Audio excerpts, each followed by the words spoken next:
Jy glimlag vir almal rondom jou, maar die binne in jou wonder jy, nou wanneer is dit my beurt? Wanneer gaan ek 'n beurt kry?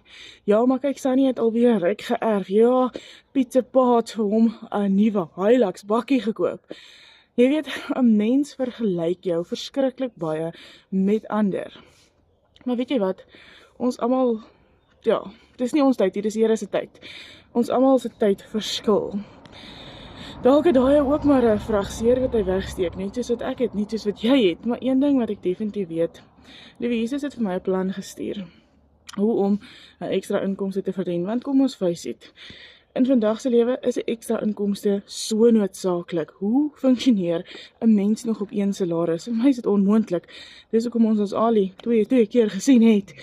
Maar ja, ek volg nou 5 eenvoudige stappe op 'n daaglikse basis en dis hoe ek $1 inkomste verdien op 'n veilige manier aanlyn sonder enige maandelikse uitgawes.